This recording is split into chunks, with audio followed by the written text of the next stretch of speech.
माँ, हम दोनों देवरानी जिठानी का काम बांट दीजिए, वरना मैं अकेले कब तक करती रहूँगी। मेरे भी छोटे छोटे बच्चे हैं। अभी तक अकेली थी तो पूरे घर का काम अकेले ही करती रही हूँ।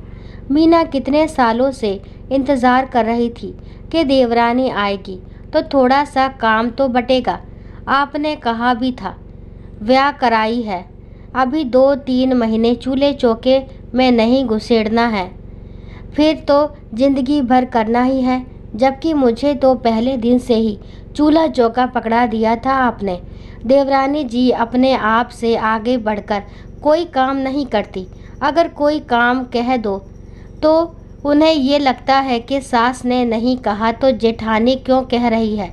लेकिन अब अकेले काम करना मेरे बस की बात नहीं है। घर के कामों के चक्कर में मैं बच्चों पर बिल्कुल ध्यान नहीं दे पाती। तनवीर ने अपनी सासू माँ जानकी देवी से कहा, देखो फिर कभी मेरे सामने घर के काम बांटने की बात की तो तुम बड़ी हो, तुम्हें तो करना ही है।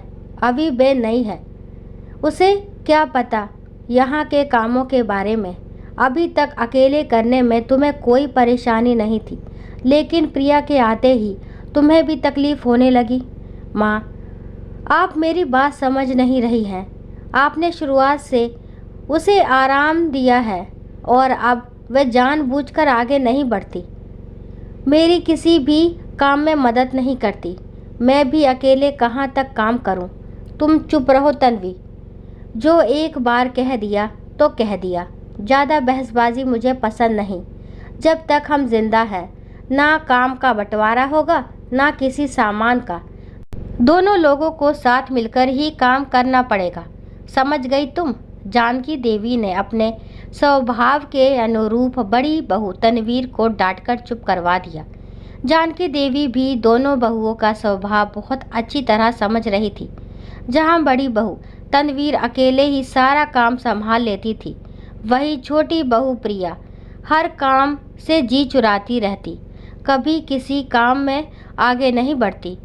घर में भी सबको यही लगता, तनवीर हर काम जल्दी और सही से करती है और प्रिया घर में मुंह बनाकर करती है। तो सब तनवीर से ही काम कहते, प्रिया से कोई किसी काम के लिए कहता ही नहीं। वह आराम से सज संवर कर अपना कमरा, कपड़े अलमारी संभालती रहती या मोबाइल चलाती रहती। उसका पति पंकज घर पर होता तो उसके साथ साथ बैठी रहती, उसके आगे पीछे नाचती रहती। तनवीर को घर के सारे काम अकेले ही करने पड़ते और उसके 2 छोटे छोटे बच्चे, 6 साल का रवि और 3 साल की रिया, उन पर वह बिल्कुल ध्यान ही नहीं दे पाती। दोनों स्कूल जाते थे, यहाँ तक कि सुबह के समय बच्चों को स्कूल के लिए तैयार करना होता और घर में भी सबको चाय नाश्ता देना रहता। पति पंकज और देवर अलग अलग समय पर तैयार होकर आते और तनवीर बच्चों को लाकर खड़ा करती। तब तक चाय के लिए सास ससुर तैयार हो जाते तो बच्चों की ड्रेस पहनने को कहकर जल्दी से चाय नाश्ता तैयार करने लगती। तब तक प्रिया नहा धोकर तैयार भी नहीं होती और ना ही बच्चों को स्कूल के लिए तैयार होने में कोई मदद करती। जानकी देवी की आंखें सब कुछ देखते हुए भी अनजान बनी रहती थी। उन्हें लगता कि कहीं उन्होंने तनवीर को शय दे दी तो उनके लिए कलह कलेश बढ़ जाएगा और घर के काम कौन संभालेगा। वह भी सिर्फ अपना ही स्वास्थ्य देख रही थी। सास तनवीर की परेशानी को नहीं समझ रही थी और ऐसा करके वे प्रिया की हरकतों को बढ़ावा दे रही थी। तनवीर ने जब ये कहकर आवाज़ उठाई कि काम बांट दीजिए या सुबह शाम का बंटवारा कर दीजिए, जिससे मुझे भी अपने बच्चों के लिए थोड़ा समय मिले। बच्चे बड़े हो रहे हैं, आप ट्यूशन भी लगाने नहीं दे रही हैं और मुझे जॉब घर के काम से ही फुर्सत नहीं मिलेगी, तो मैं बच्चों को कब पढ़ा पाऊंगी। जानकी जी उसे ये कहकर चुप करवा देती, तुम बड़ी हो, पहले आई हो, इस घर के हर काम से वाकिफ़ हो, तुम्हें जल्दी जल्दी सब काम करने की आदत पड़ चुकी है। वह अभी आई है, उसे समझने में समय लगेगा, इसीलिए तुम्हें तो काम करना ही पड़ेगा। अपनी जिद की बलि वह तनवीर को चढ़ाती रही।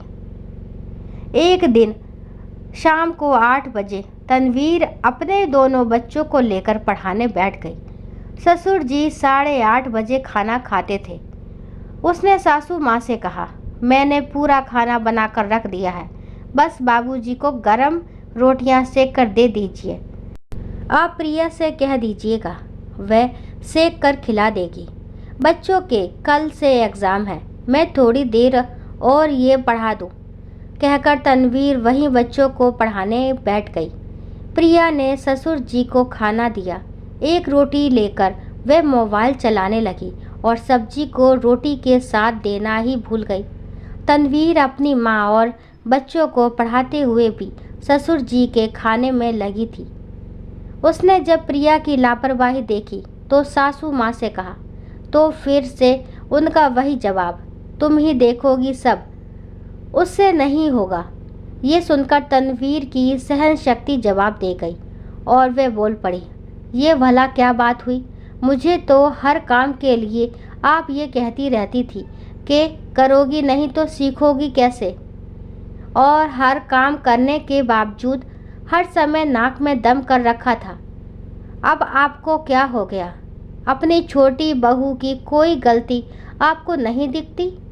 आप घर की बड़ी होकर ये पक्षपात क्यों कर रही हैं? मैं आपसे अलग करने के लिए तो कह नहीं रही हूँ, सिर्फ काम बांटने के लिए कह रही हूँ। लेकिन आप अपने स्वार्थ में अंधी होकर कोई फैसला ले ही नहीं रही हैं। इस तरह तो आप पक्षपात करके हमारे दिलों में एक दूसरे के लिए प्यार ख़त्म कर देंगी, क्योंकि इस तरह से तो दिलों में गांठ पड़ना स्वाभाविक है। मुझसे हर समय काम करवाएंगी और प्रिया को ये कहकर बचाएंगी कि वह अभी आई है, उसे घर के कामों की जानकारी नहीं है। मैं भी एक दिन इस घर में नई आई थी, तब तो आपने कभी नहीं कहा, बल्कि पहले दिन से ही हर काम की जिम्मेदारी मेरे ऊपर डाल दी। चलिए कोई बात नहीं, इसी बहाने मैंने जिम्मेदारी निभाना और उठाना सीख लिया। लेकिन अब देवरानी जी के आने के बाद आपको जिम्मेदारियां तो बांटनी ही पड़ेगी।